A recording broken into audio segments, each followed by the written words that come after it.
All right, strap yourselves in because I've got a bone to pick and it's a big one. Bilton School in Rugby, what a shining beacon of progressive enlightenment they must think they are. But let's call a spade a spade. This place is cooked, done, burned to a crisp. And not just because they've humiliated a 12-year-old girl for daring to wear a Union Jack dress to their so-called culture day. No. They've gone full on, frothing at the mouth, Britain-hating bonanza, and I'm here to call it out. So picture this, little Courtney Wright, a straight A student, turns up to school proud as punch, wearing a sparkly Union flag dress, channeling a bit of Spice Girl swagger to celebrate British culture. She's even written a speech about it, fish and chips, Shakespeare, and the royal family, proper British stuff. The kind of thing that makes you want to crack open a cuppa and salute a cue, but what does Bilton School do? They yank her out of class, stick her in isolation like she's committed some heinous crime, and tell her the dress is unacceptable. Unacceptable. A Union flag dress in Britain on a day meant to celebrate everyone's culture. You couldn't make this up if you tried, could you? Now, if that was the only thing, you might think, all right, maybe it's just one daft, woke teacher having a bad day. But hold on to your flat caps because it gets worse. They didn't stop at Courtney, no. They also turned away a kid dressed as a proper British farmer. Flat cap, check shirt, the works. Sounds like he stepped straight out of a Yorkshire postcard. No, not good enough for Bilton's high and mighty inclusivity police. Then there's the kid with the St George's flag. England's flag, mind you, in England, sent packing. And just to round the hat trick of idiocy, they gave the boot to another student rocking a Welsh flag. The Welsh bloody dragon. What's next? Banning kilts because they're too Scottish? But let's be clear, this isn't about inclusivity or diversity or any of the buzzwords these self-righteous bureaucrats love to hide behind. This is about a school that's decided British culture, yes, the culture of the country they're in, is somehow offensive. They're not just embarrassed by it, they actively despise it. Burqas, fine. Saris, oh lovely. But a Union flag dress, a St George's flag, a Welsh dragon, oh heavens, clutch the pearls. We can't have that, can we?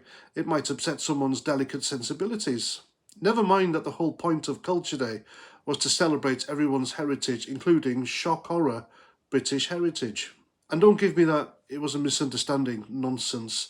The school's apology, which they were forced to cough up after a tidal wave of complaints crashed their servers, and rightly so, reeks of damage control. They've even invited Courtney back to read her speech in her Union flag dress, but the poor girl's so humiliated she doesn't even want to wear it anymore. Can you blame her?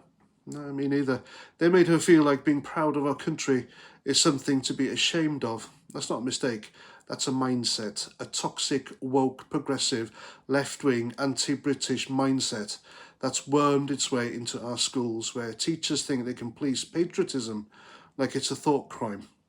And here's the thing, Stuart Field, Courtney's dad, says he's had messages of support from all over the world. Poland, United States, Australia, you name it. People are gobsmacked, and rightly so. They're saying what we're all thinking. Why can't a British kid celebrate British culture in a British school without being treated like a pariah? But Bilton School, they've doubled down on their woke dogma, haven't they? Picking and choosing which cultures are acceptable while spitting on the one that's literally hosting the party. This isn't just about a dress or a flag, it's about a deeper rot. Schools like Bilton are supposed to teach kids to think, not to conform to some spineless, politically correct orthodoxy that says every culture is valid except the one they're standing on. If you can't celebrate Britishness in Britain, where the hell can you? What's next? Banning tea because it's too colonial? Outlawing queuing because it's too stereotypical? This is the kind of lunacy that makes you wonder if these people even know what country they're living in. So Bilton School, if any of you idiots are watching, take a bow. You've shown your true colours, and they're not red, white and blue, that's for sure. You've taken a day meant to celebrate all cultures and turned it into a masterclass in hypocrisy. You've humiliated a bright young girl, alienated kids for daring to be British, and made it crystal clear that you'd rather grovel to the gods of woke than stand up for the country that pays your wages. You're not just cooked, you're a bloody embarrassment. Can you believe this has happened? I can, actually. Nothing shocks me anymore. with these woke idiots. I'm not taking anything off the table. If anyone tells me, well, the woke lot have done this, they've done that, no matter how outrageous it sounds, I believe them now. That's what these people are like. They're literally a parody of themselves, aren't they? Anyway, there we go. Let me know what you think in the comments as usual. Subscribe if you haven't. And if you have, I love you long time. Anyway, I'm Past 49. Thanks for watching, and I'll catch you at the next video. Roger Trout.